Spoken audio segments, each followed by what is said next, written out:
Hello friends, आइए आज बात करते हैं एक नए टाइप के टी टेस्ट की।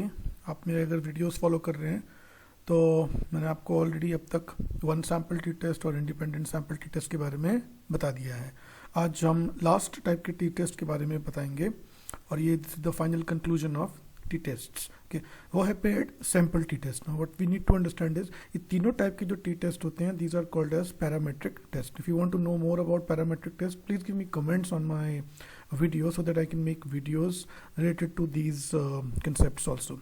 Okay, so paired sample t-tests क्या होते हैं, let's discuss about that. उसके लिए हम पहले एक छोटी सी केस स्टडी ले लेते हैं। केस स्टडी है हमारी, एक यूनिवर्सिटी ने अपने कुछ फैकल्टीज़ के लिए एफडीपी प्रोग्राम्स करवाए और अब उनको ये देखना है कि फैकल्टीज़ के एटीट्यूड में चेंज आया कि नहीं आया। Okay right, they just want to see कि चेंज हुआ है कि नहीं हुआ है उस यूनिवर्सिटी को उस एफडीपी प्रोग्राम कराने के बाद।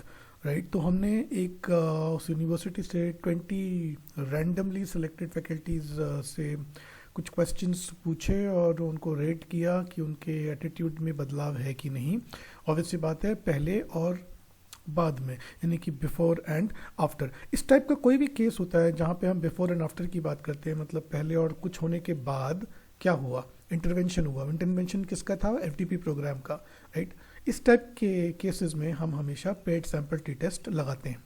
तो ये हमारा एसपीएसएस में हमारा डेटा है उन 20 फैकल्टीज़ का। प्लीज अंडरस्टैंड, ये जो फोर्थ नंबर है, फॉर एग्जांपल दे रहा हूँ मैं, ये जो फोर्थ रिस्पोंडेंट है ये इसका बिफोर और आफ्टर यानी कि सेम इंडिविजुअल का है। 2836 ये सेम इंडिविजुअल की है, ये पहले और ये बाद में। ओके तो इस टाइप का कोई भी केस होता है इसमें हम पेड सैम्पल टी टेस्ट लगाते हैं। क्विकली वेरिएबल भी देख लेते हैं। बिफोर एंड आफ्टर दोनों के दोनों मेजरमेंट स्केल्स पे हैं। इनका मेजर्ड जो हमने मेजरमेंट कर रखा है वो स्केल वेरिएबल पे कर रखा है। ओके तो यहाँ पे ये इंपॉर्टेंट है कि इन दोनों वेरिएबल्स को स्केल वेरिएबल होना जरूरी है। Okay so before we proceed हमें देखना पड़ेगा कि हमारा डेटा नॉर्मली डिस्ट्रीब्यूटेड है कि नहीं। उसके लिए हम जाएंगे एनालाइज में, डिस्क्रिप्टिव स्टैटिस्टिक्स में, एक्सप्लोर में। उसके बाद हम अपने दोनों वेरिएबल्स बिफोर और आफ्टर को डिपेंडेंट लिस्ट में डाल देंगे। ओके प्लॉट्स में जाएंगे, प्लॉट्स में स्टेम एंड लीव को हटा के केवल नॉर्मेलिटी प्लॉट्स पे टेस्ट करके कंटिन्यू। बाकी कोई भी ऑप्शंस को सिलेक्ट करने की जरूरत नहीं है। अगर I am repeating again, if you want to know more about these things please give me a comment on my video so that I can make videos for you related to these new concepts. Okay, yeah, we are just going in the basics right now. So plots पे हमने गए, हमने अपना normality plots पे test को click किया, stem and leave हटाया, continue किया और इसको ओके किया और हमारा रिजल्ट हमारे पास आ जाएगा। ओके हमें केवल इस रिजल्ट से मतलब है, वो है कोलमोगोरोव, स्मिनॉफ और शपीरो-विल्क टेस्ट में हमें ये देखना है कि हमारा बिफोर और आफ्टर सिग्निफिकेंस वैल्यू कोलमोगोरोव स्मिनॉफ के टेस्ट में दोनों के दोनों वैल्यूज अगर 0.05 से ज़्यादा है, इसका मतलब हमारा डेटा नॉर्मली डिस्ट्रीब्यूटेड है। हमने अपने नॉर्मली डिस्ट्रीब्यूशन को वायलेट नहीं करा। अगर हमें डबल चेक करना है तो हम शपीरो-विल्क टेस्ट के थ्रू भी कर सकते हैं। दोनों के दोनों वैल्यूज़ हमारी 0.05 से ऊपर होनी चाहिए। तो आप देख सकते हो सारी वैल्यूज, सिग्निफिकेंस वैल्यूज़ जितनी भी मैं आपको पॉइंट कर रहा हूँ, ये सब 0.05 से ऊपर है। इसका मतलब ये हुआ कि हमने अपने नॉर्मल डिस्ट्रीब्यूशन के जो असम्पशन है उसको वायलेट नहीं किया। Right, let's go to the test now. Exact test कैसे हम कंडक्ट करते हैं? We go to analyse, we go to compare means and we go to paired sample T test. Okay अब देखिए यहाँ पे इस टाइप की विंडो आपको दिखेगी। इस विंडो में आपको अपने जो वेरिएबल्स हैं उनको शिफ्ट करना है इस पर्टिकुलर बॉक्स में।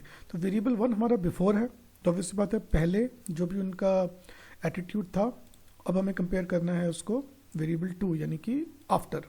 आफ्टर पे क्लिक करके इस पे क्लिक करेंगे आफ्टर, बिफोर यहाँ है, आफ्टर यहाँ है। हमें कुछ नहीं करना है, हमें को no options, no bootstrapping, simply okay दबा देना है यहाँ पे और हमारा रिजल्ट हमारे पास आ जाएगा। राइट, अब सबसे पहले देख लेते हैं पेड सैंपल का जो स्टैटिस्टिक्स है वो क्या है। देखो, जब किसी भी इंडिविजुअल ने एफडीपी प्रोग्राम नहीं लिया था तो उनका एटीट्यूड मीन था 24.7 और एफडीपी लेने के बाद इनका मीन स्कोर बढ़ा है, यानी कि इनका एटीट्यूड स्कोर का मीन बढ़ा है, 33.25 हुआ है। इसका मतलब देयर इज एन इम्प्रूवमेंट, कुछ ना कुछ इम्प्रूवमेंट हुआ है। राइट, एन मतलब कितने लोगों को हमने सैंपल किया, स्टैंडर्ड डिविएशन भी रफली द सेम है, स्टैंडर्ड एरर भी रफली द सेम नहीं है बट कंपेरेबल है, दिस इज कंपेरेबल। ओके तो हमें कुछ डेटा की ज़रूरत पड़ेगी जब हम फाइनल एपीए फॉर्मेट में इस चीज़ को लिखेंगे अपने कोई रिसर्च पेपर के लिए या अपने डिसर्टेशन थीसिस के लिए। ओके अब यहाँ पे ये इंपॉर्टेंट आता है पेड सैंपल कोरिलेशन, यानी कि इन दोनों के बीच में जो कोरिलेशन है बिफोर और आफ्टर के बीच में, ये आप देखोगे कितना कोरिलेशन आ रहा है, 0.253, इसका मतलब 25.3%, इसको हम पढ़ते हैं 25.3%, इसको हम वैसे उसको रीड करेंगे। तो इसका मतलब ये वीक कोरिलेशन है। कोई भी कोरिलेशन जो 0 और 30% के नीचे होता है तो उसको हम वीक कहते हैं, 30 से 60 के बीच में होता है तो उसको हम मीडियम कहते हैं, और 60 से ऊपर होता है उसको हम हाई कोरिलेशन कहते हैं। इस केस में 25.3 है, इसका मतलब ये वीक कोरिलेशन है। मैं ये नहीं कह रहा कोरिलेशन नहीं है कोरिलेशन, लेकिन वीक है और पॉजिटिव है। पॉजिटिव तो क्योंकि आगे हमारा नेगेटिव साइन नहीं है, इसका मतलब ये पॉजिटिव कोरिलेशन है।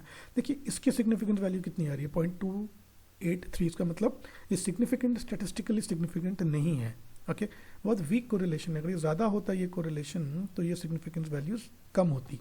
ओके, सो इस केस में हम कह सकते हैं कि कोरिलेशन है लेकिन 25.3, इसका मतलब वीक कोरिलेशन है। Okay, but there is a correlation between the two and which is positive.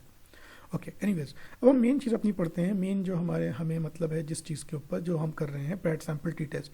देखिए पैट सैम्पल टी टेस्ट में हमने टी स्टेटिस्टिक्स ये मिली हमें -7.963, डिग्रीज ऑफ फ्रीडम 19, और सबसे इंपॉर्टेंट है वो है सिग्निफिकेंस टू टेल्ड टेस्ट की वैल्यू 0.000, इसका मतलब ये 0.05 से बहुत कम है।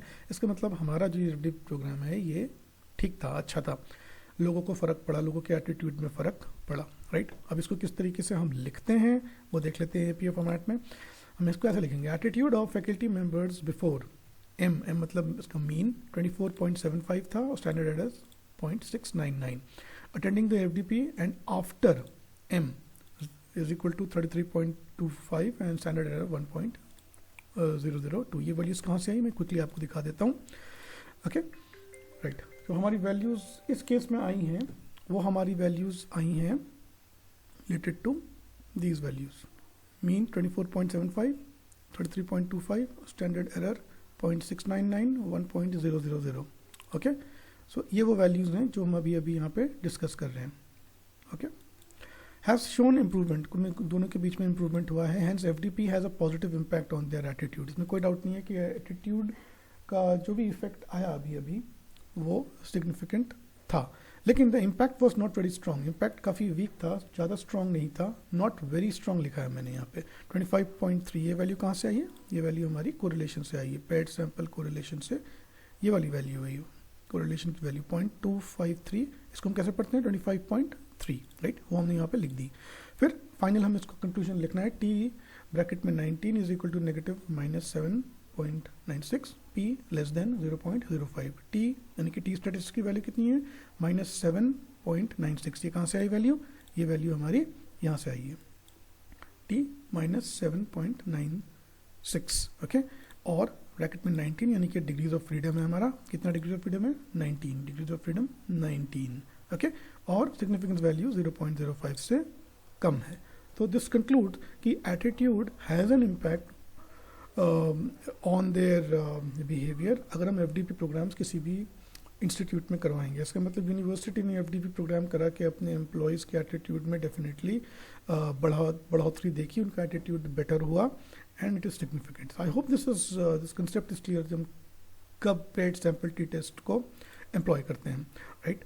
If you have more queries related to anything, you can please ask me on my comment, and please like the video, please share it with others so that they can learn something new, and subscribe to my channel, and that's it. If you have any queries, please ask me. Thank you so much.